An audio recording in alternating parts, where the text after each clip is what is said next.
You're listening to the Building Stronger Agents podcast, where we interview the top solo agents, team leaders, and brokers across the country to see what makes them thrive in today's market and beyond. Welcome back, everyone. I'm very excited for our guest today. Lots of real estate agents struggle. In fact, I think the average number of transactions for a real estate agent in the United States is about 6 to 7. And then a lot of agents think if they do 20 or 30 transactions a year, then they're doing great, which is an excellent number. I've got a man on the call today. Last year, he had 111 closings according to the MLS. And I believe, we're going to get into details, but I believe he's a solo agent, strictly solo, right, Derrick? Correct.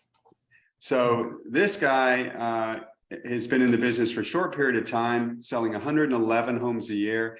And without further ado, I'd like to introduce Derrick Bailey. Derrick's in the Akron, Ohio real estate market. And how's it going today, Derrick? Good morning, Will. Doing great today. Yeah, thanks for having me.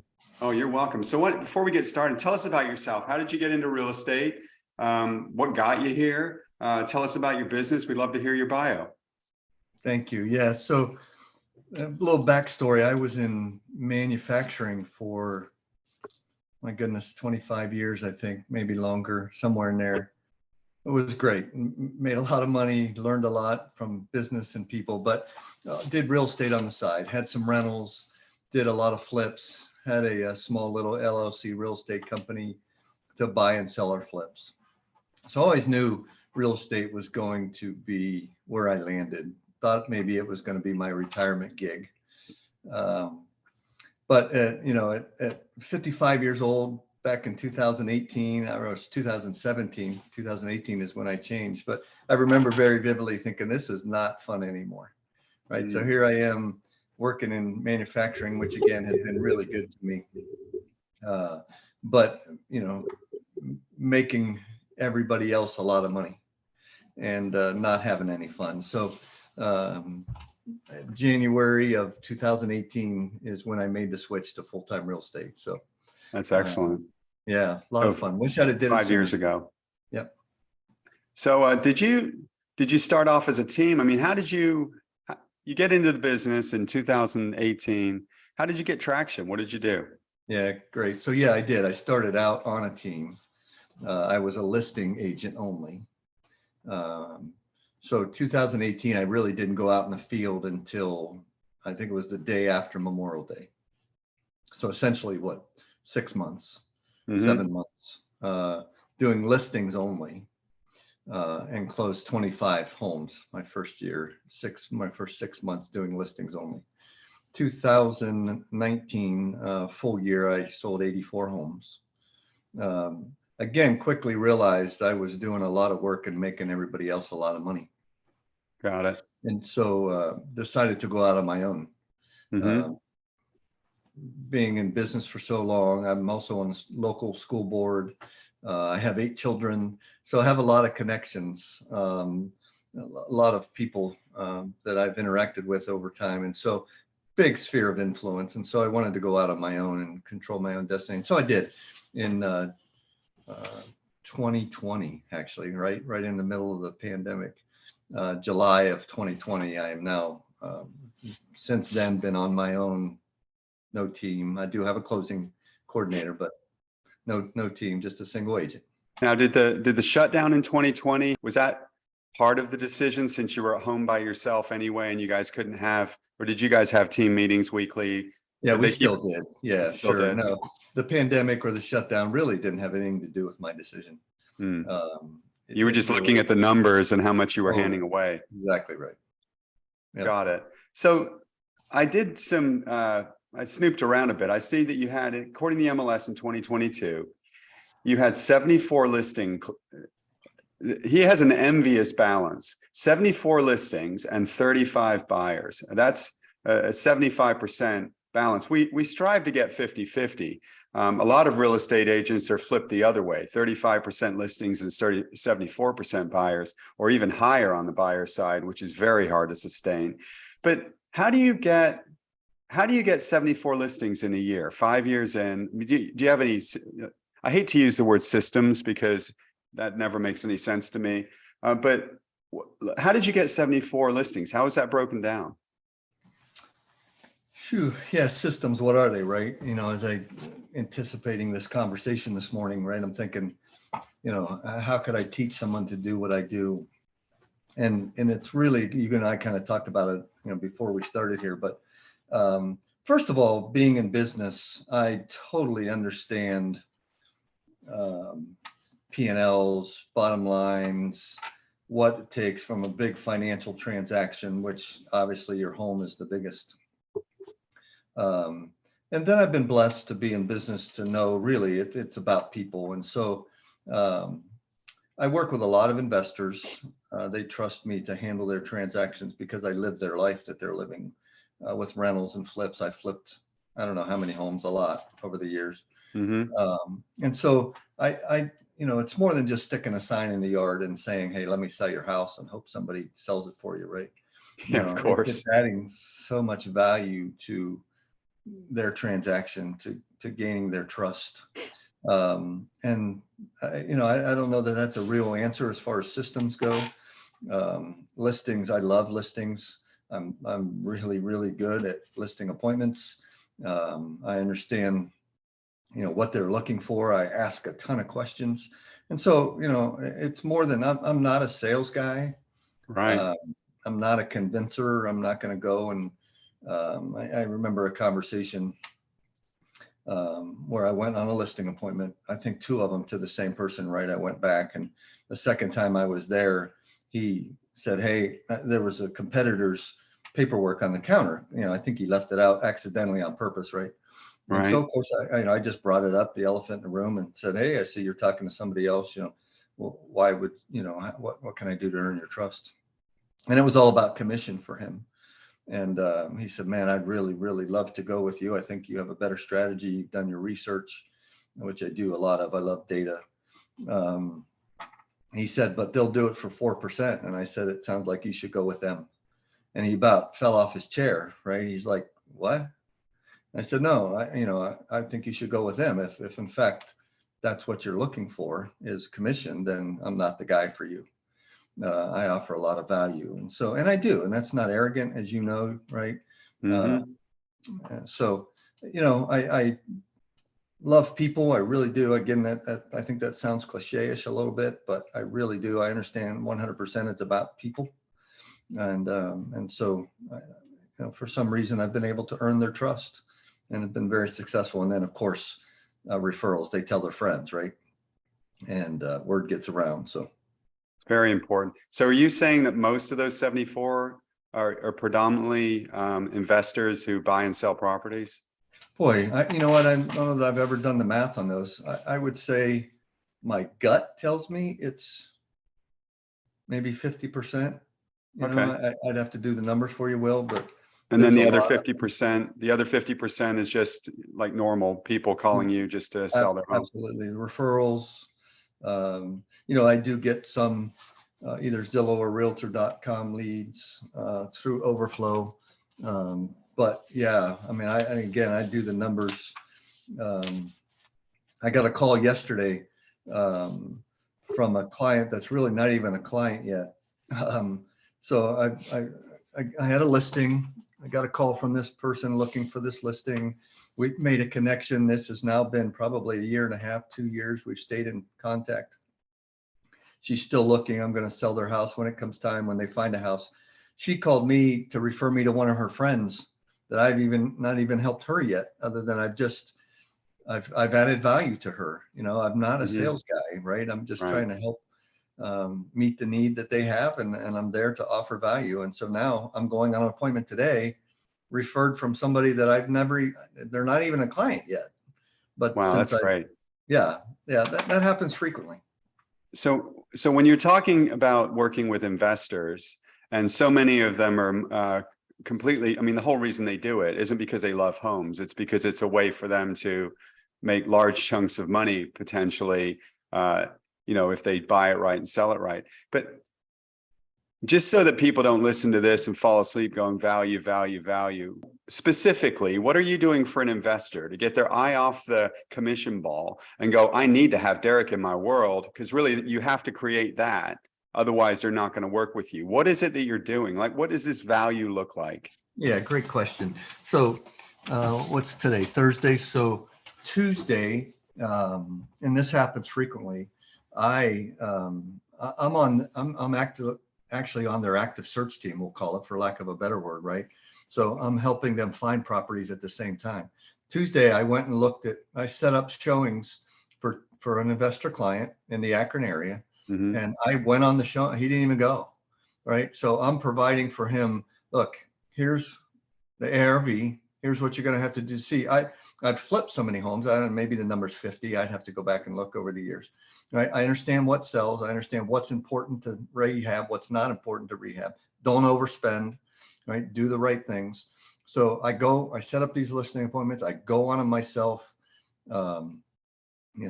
Here's what you can't spend any more than this. Here's what you're going to do for renovate. I mean, so I'm on, essentially, a good way to think about it is I'm on their team, right? I'm offering them value. Now, it doesn't happen right away. Like, you don't know me. Like, are you going to trust me with your dollars, right? You and I won't mention his name. There's a local guy newer to the area. You and I are both friends with him, really just lighting it up, right? He trusts me to that. He calls me, say, Derrick, look at this house. What do you think the ARV is? What do you think we should do with it, right? And because I have that, not only my own personal track record history, but now I've developed that with both of them.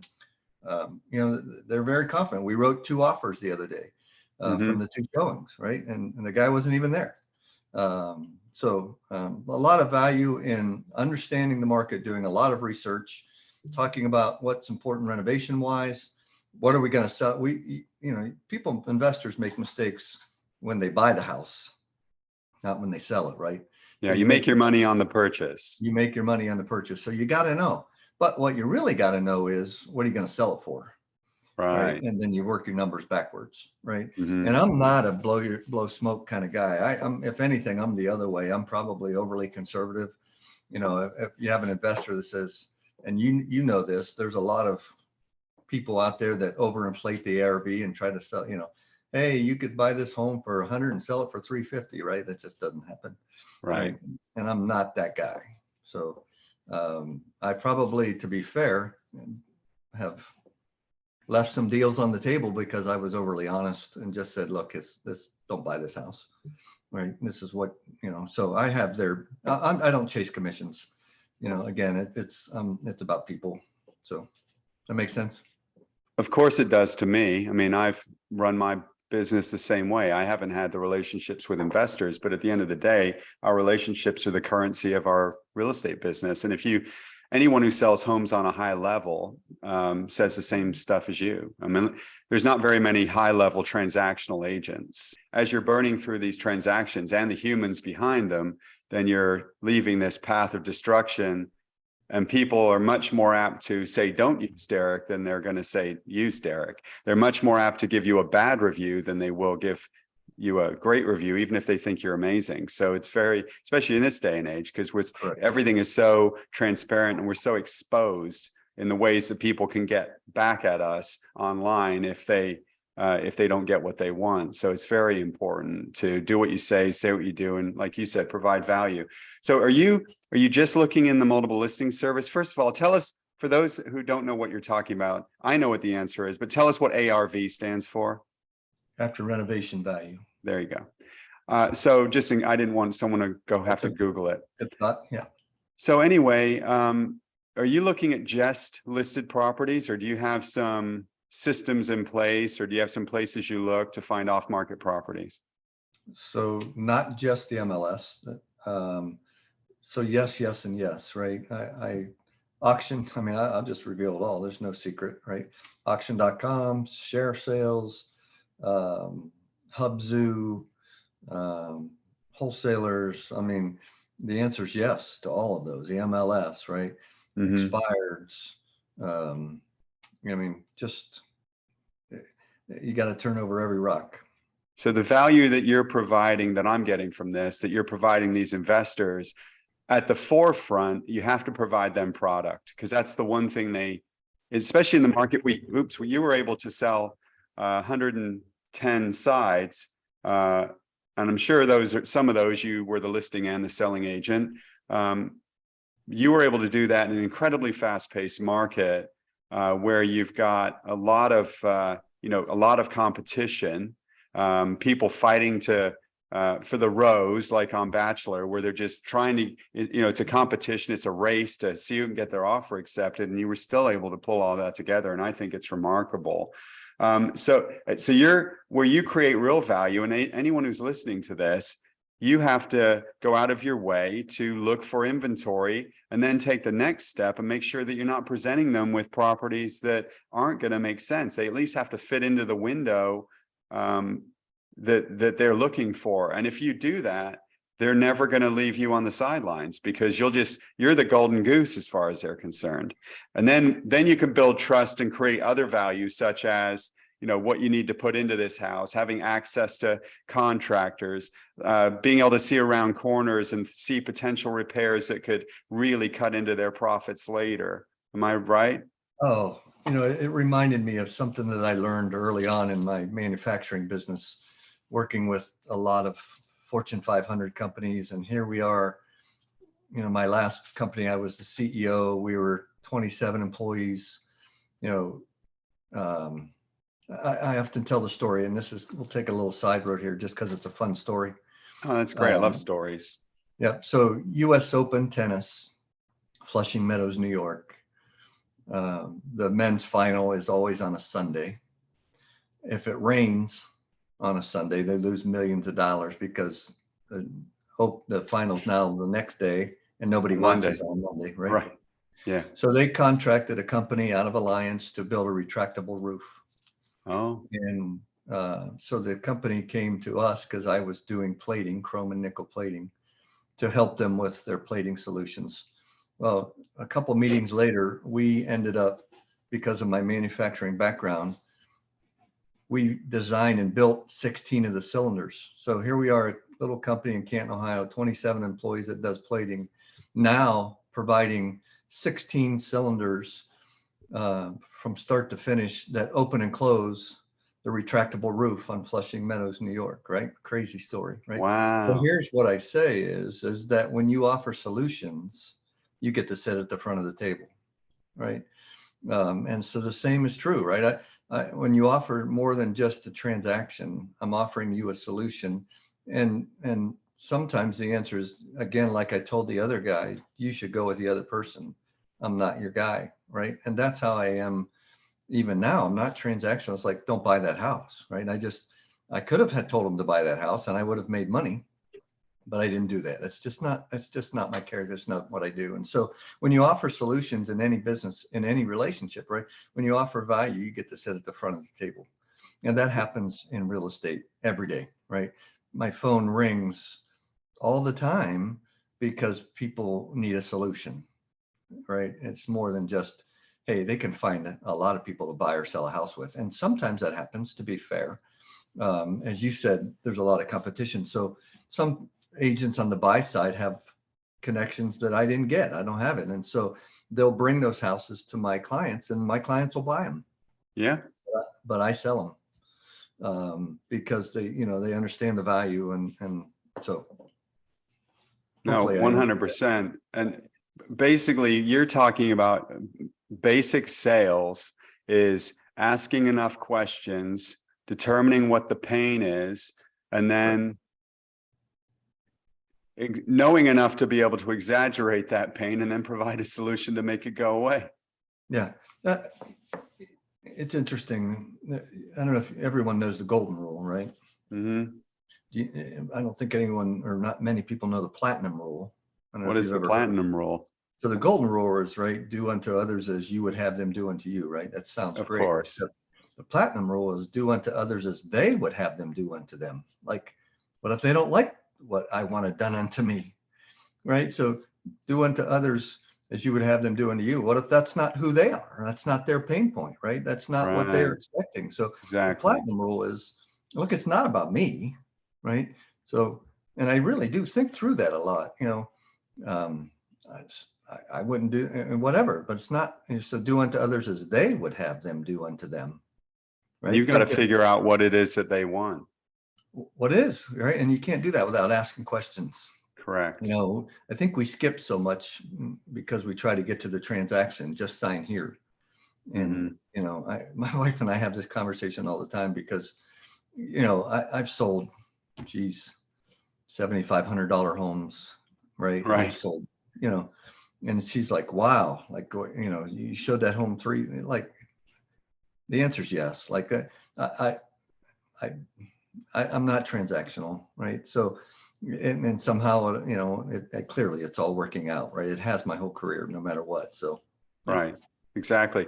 You mentioned roughly half your business is predictable through these investor relationships. And I think as we go into this new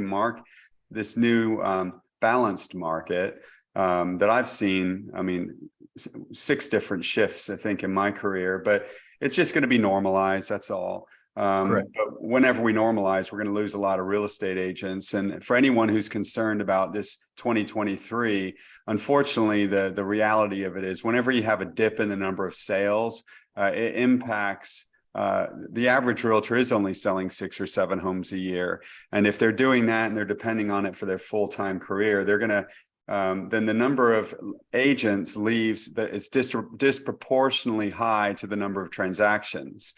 So the number of transactions that drop, the agents, a lot of the middle of the road agents sold those, so they get out. So 2023 is going to be a great year. But the half of your business that isn't investors, what are you doing, if anything, to stay in touch with those people so that they aren't poached or they don't cheat on you? Sure. No, great question. I do have a system. We use Boomtown. Yeah. And so I utilize it. I use drips, I use reminders, I use my calendar. Obviously, I set them up on alerts. I know when they're looking, I get alerts. I frequently communicate, whether it's through, text, through Boomtown, through my personal phone calls. I try to add value. What are they looking for? Are they looking for anything? Obviously, holidays, if I know their birthdays, I mean, I don't send cards, but I at least make some type of contact with them, knowing that and back to the story that this person that referred me to the client that I'm going to today, that they're not even a client, but they're in Boomtown. I talk to them all the time. Obviously, we now make connection. Turns out my son plays basketball with their grandson. Again, it's all about Very people. cool. Yep. Absolutely. Are you using social media at all? I know so many people are caught in the weeds now on how to use social media effectively. Are you at all? I'm not. I mean, I have a Facebook page. I'm not tech savvy in any stretch. I mean, I wish I was. Right. I see a lot of value in that, especially, whatever that people are using Instagram, and depending on the age group of the buyer, right? Twitter, those type of things. Some of it can be fluff and a little corny. And so I almost push back on some of that. I wish I didn't, to be fair. I think there's a lot of value in doing the right balanced approach to that. And again, adding value as opposed to just being there. So I use some of it, not as much as I'd like. Yeah, a lot of the agents that I talk to that are using social media successfully, like you said, if you're just telling about the transaction on social media, then people are going to get sick of that, because during the time where we're just humans or we're not thinking about buying or selling, then we don't want to just we're not just wanting to think about buying or selling. So the agents that I talk to that are successful, they're doing videos about, great things to do in the community that you're in, highlighting local businesses, entertaining stuff, educational stuff outside of real estate, and just because that's how you stay top of mind with people during the time that you're not actually thinking about making a move. So many agents make the mistake of just constantly posting their sales, and it ends up, or posting stuff about real estate, interest rates, it's a good time to buy. It just ends up getting blurred out, I think, if that's all you're doing. It blurs out to me, and I'm in the business. Right. Exactly. Yeah. All right, let's get down into the meat of this. You managing 110 sites. So you're doing all of this yourself. So the 35 buyers, you showed them all homes, and I'm assuming that those 35 buyers, most of them were your investors that then turned into sellers? Oh, no, as I mentioned before, a lot of my investors also have their own pipelines, right? And God bless them, as much as I'd like every one of their sales to come through me, it's their business, right? Right. And so if they find a house, they're going to go buy it, right? And then they call me for the added value and the planning. So, Got it. I don't, as you and I have talked, before off camera, I don't have a showing assistant.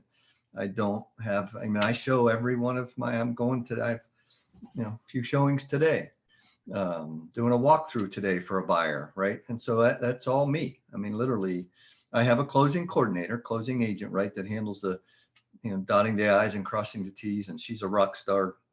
So it helps me. Does she work for you specifically? No, it's transactional between us. So she's at our office. She works with other agents too. Got it. Yep. So You just pay her per transaction? You got it.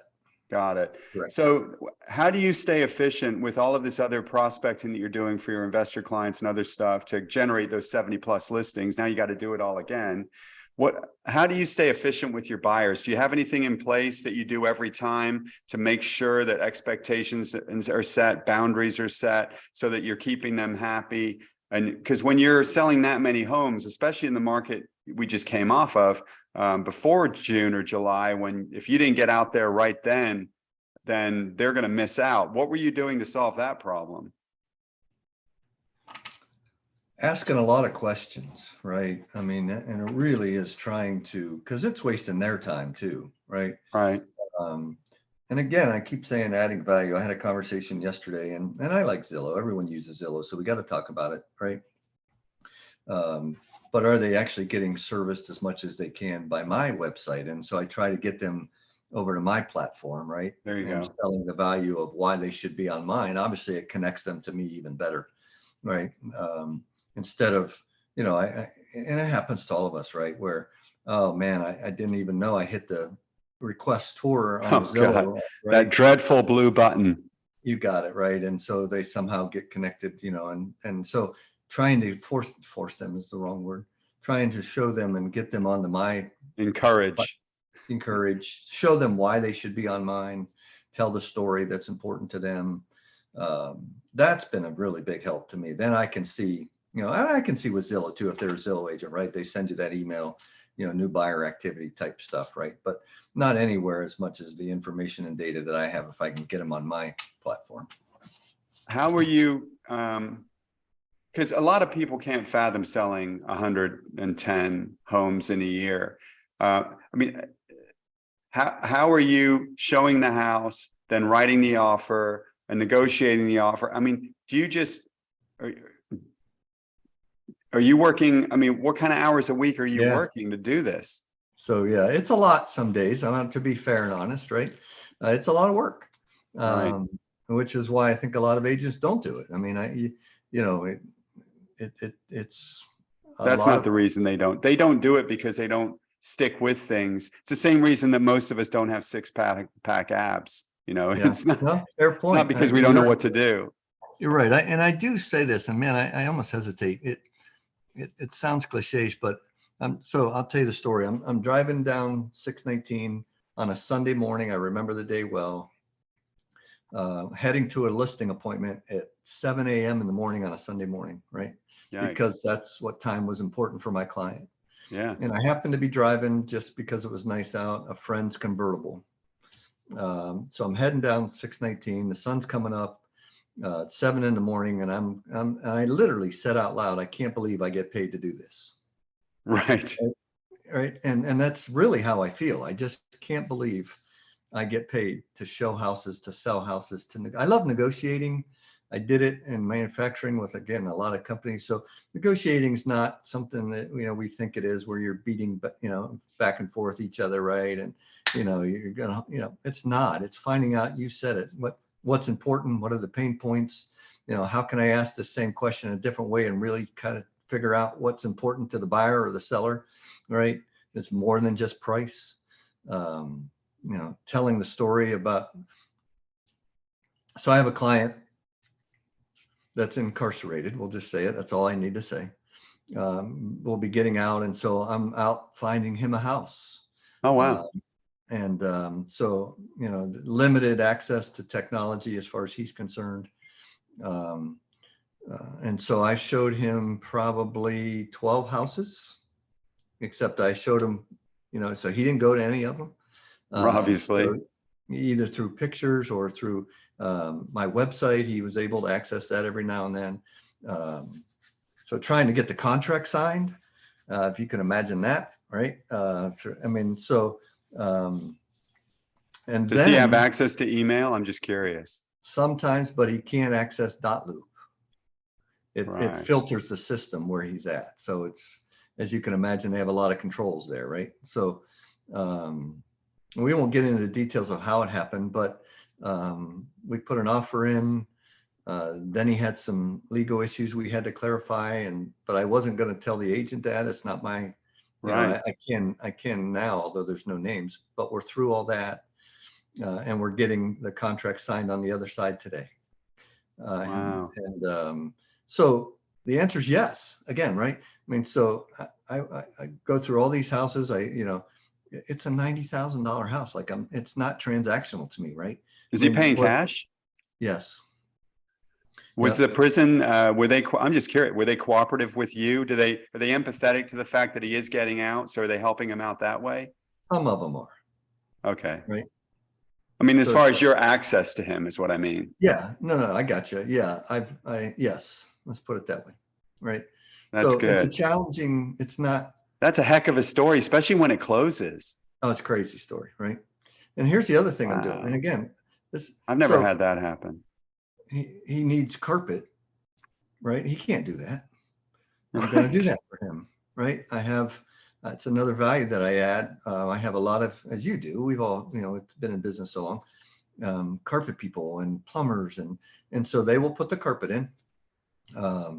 They will take care of all that and get paid at closing, right? Because they have the value there. And so he needs a washer and dryer. I found him a used washer and dryer off another client that I just bought and sold their house, bought a new house. They have extra washer and dryer. They're buying, what I mean? So did I make any money off of all that? No, No, right? Zero, no, but right? he's going to think, I mean, that guy's going to, He thinks he's I got to walk on think the water, world of right? you. Yeah, exactly right. And so, a few $1,000s at a $90,000, it's not a lot of money, right? But again, the answer is yes. When I was the CEO of my last company, I hired a salesman, and he used to work for Coca-Cola. And here we are doing industrial plating, and really great guy, very personal, and so loved people, which is why I hired him. Knew nothing about industry, sold Coke, right? He was Coca-Cola. And so one day we're in the shop, and he said, "Man, Derrick, I'm getting overwhelmed. I'm getting all these people asking me questions. I don't know the answer." I said, "The answer is yes." He's like, "What do you mean?" I said, "The answer is yes. Like, we can do that. We'll figure out a way to do it, right? We're offering value and offering solutions. Again, we get to sit at the front of the table." I've carried that over the same to real estate. It Yeah, you just can't say is. yes to everything, but No, you can't. I get it. that's what strengthens the relationship too, because your yeses mean something. Yeah, and they do. And just like the person that, back to that, when they asked me to lower my commission, I said, no, right? You can't say yes to everything, right? Right. But, I think scripture once told us, let your yeses be yeses and your noes be noes, right? Just Right. mean what you say and say that type of thing. But, the point is, and I've never had this attitude, I'm not below helping. I'm buying a washer and dryer. I got to figure out a way to get him hauled over to his house because he can't do anything, right? But he needs a Yeah. place to live, or else they can't let him out. So, Oh, yeah. So, right. yeah. Yeah. So So you're a very fun. important person in his world right now. Yeah. And then that type of stuff to me is fun. I don't know why it's fun. Maybe I'm a little odd, but I guess I love solving problems, offering solutions. It's just a lot of fun. And you get to do that a lot in real estate. Right. We could analyze it several different ways, but probably, Yeah. I mean, it gives you some power and gives you some good feeling knowing that you're in That's fair. this position of control in their life. That's fair. Yeah. Yeah. Which is good. I mean, obviously the outcome is all that matters. That's exactly right.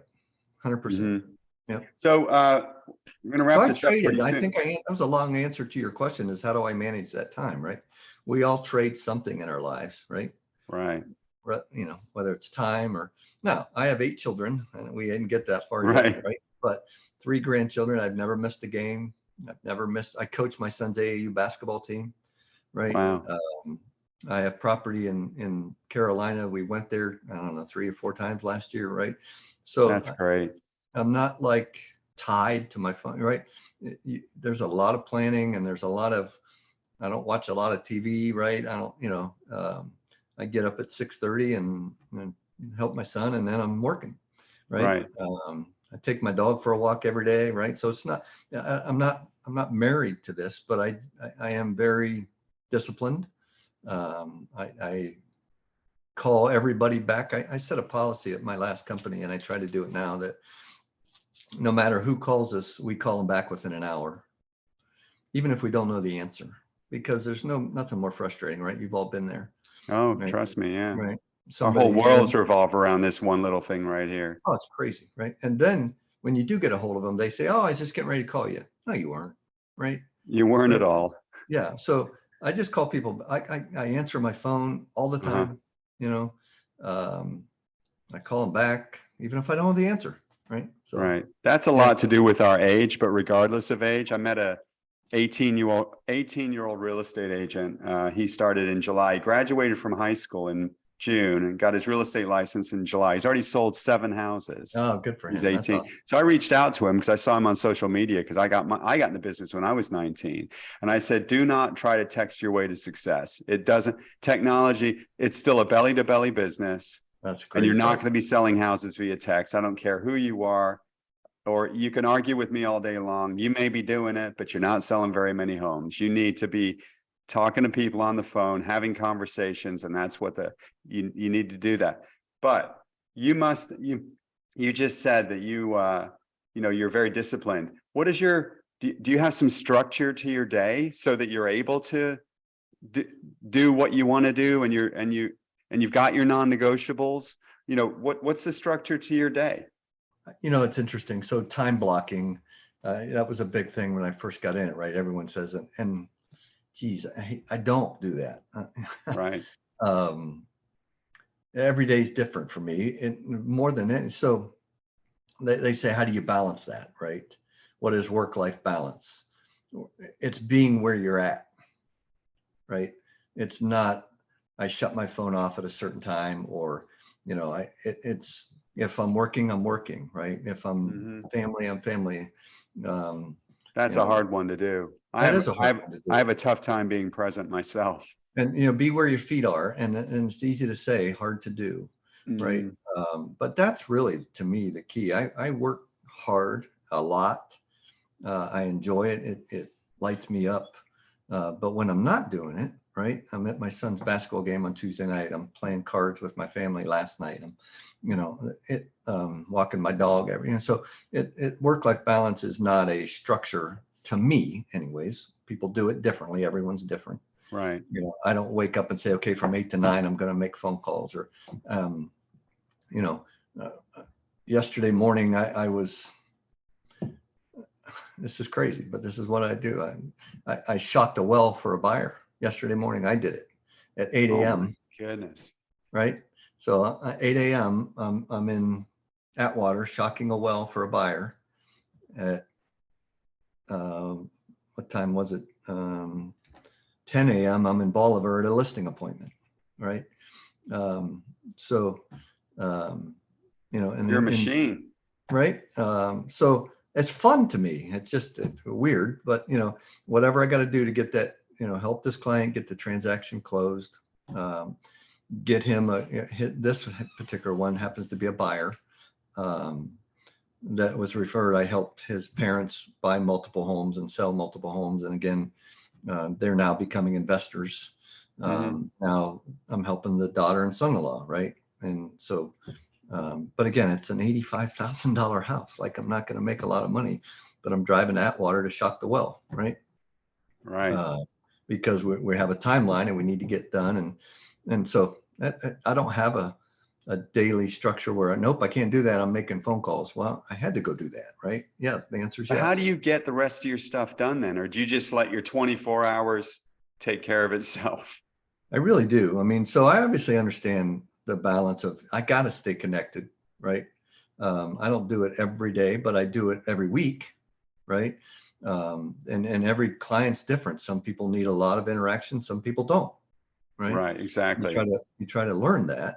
I was talking to my son about that yesterday. He's a loan officer, and I was saying you need to, at the very beginning of the relationship, you need to find out how they like to be communicated with. What would be the frequency for that communication? If it's a borrower, let's say in his world, tell him what your process is. Get all that out of the way at the beginning, because That's otherwise you're going to have people let down.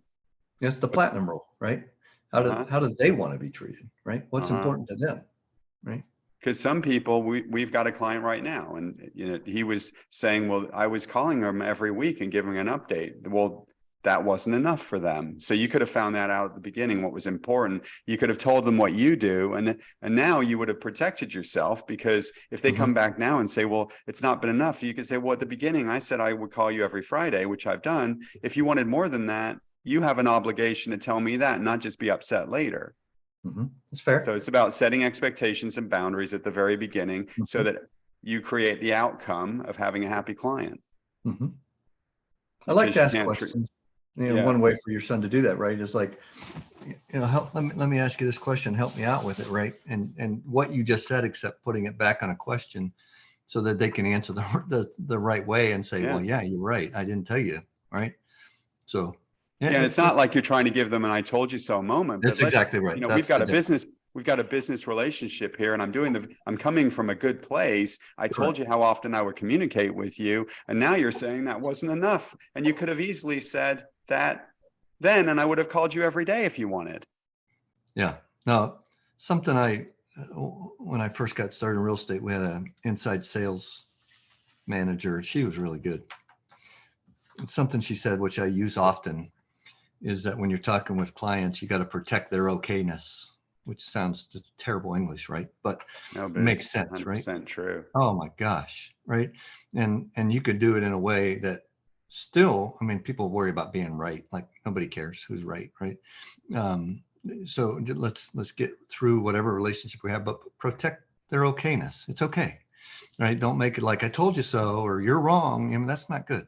Right. And so you can win the battle and lose the war, or vice versa. I don't know how that goes, but it's not good advice to your son. Ego doesn't matter if you've got upset people and you're not getting paid. Totally. Yep. All right. Listen, I had other questions, but I'm going to wrap this up. Is there any going into 2023, man, anything that you would tell other agents? Yeah, I do. I'm excited. You kind of touched on it. It's going to be a transitional year, normalizing year, whatever the terminology, right? Don't chase the money. That's the advice, right? Don't chase the money. The money will come. And that's just true for any industry, right?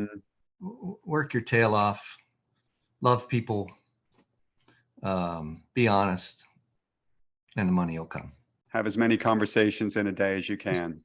Absolutely. Right. And just try to help people. It's about people, right? Yeah, that's exactly right. Right. Go shock the well. I mean, don't do that, but don't do that's that. another conversation, because that's a potential lawsuit. So I get it. That's why I said, don't do that. I get it. That's that's not my advice, but I fixed tuck pointing on a garage when I was younger. There you go.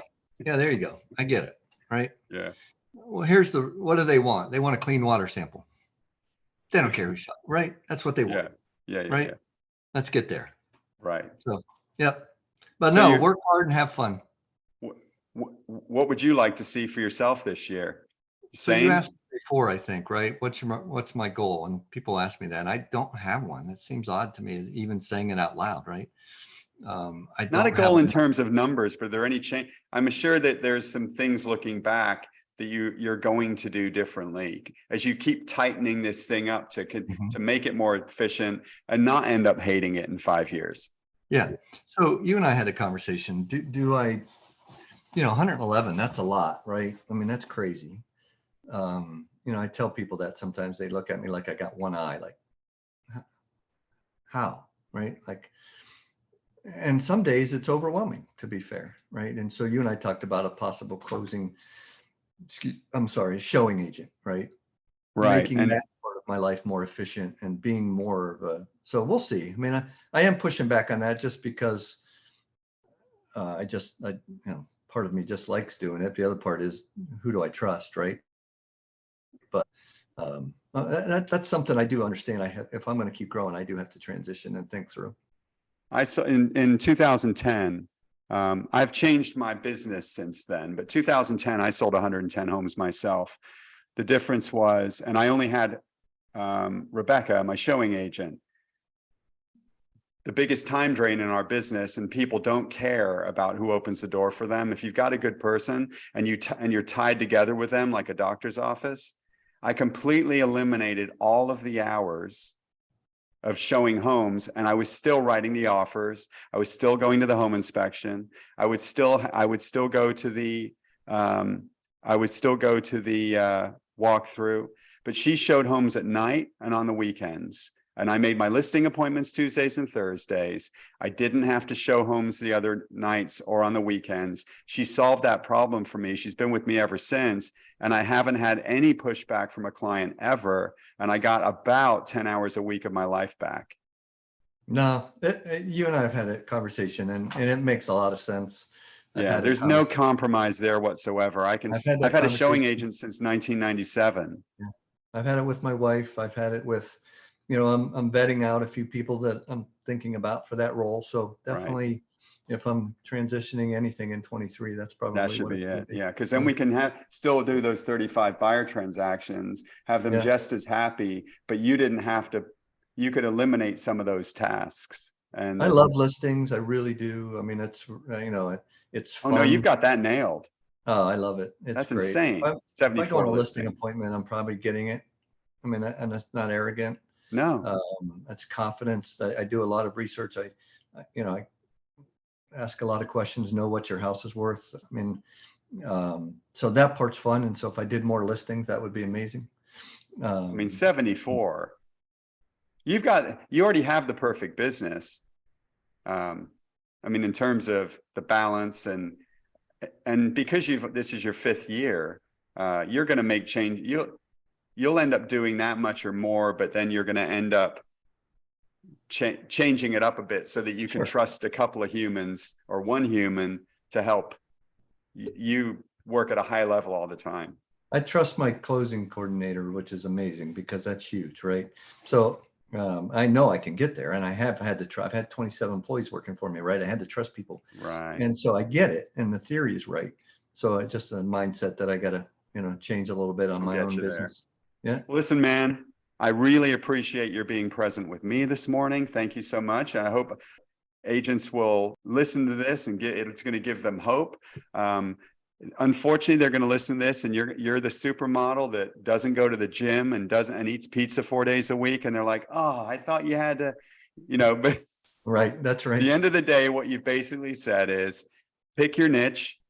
You've decided that you enjoy the rehabbing and investing, so you've created a business around that, and just do really, really well at it, and ask a lot of questions and provide value, go overboard about it. That gives them nothing to put their hooks in. Yeah, agreed. Absolutely. You said it well. All right. Well, thank you for spending the time with us today. How do people reach out to you on social media? Like if anybody has any questions, or what's the best way to reach you? Sure. Email dbailey1830@gmail.com. I got a realtor Facebook page, a regular Facebook page. Right. They can get me through my RE/MAX site. They can find me. I'm also, local school board official. So if somebody wanted to find me, they could find me. Right. Yeah, you're pretty easy. It's another way you sell 110 homes. You're not a secret agent. I'm not at all. Yep. All right, we'll close on that. Thank you so much, Derrick. You have a wonderful day, and thanks for giving us your time today. Thanks, Will.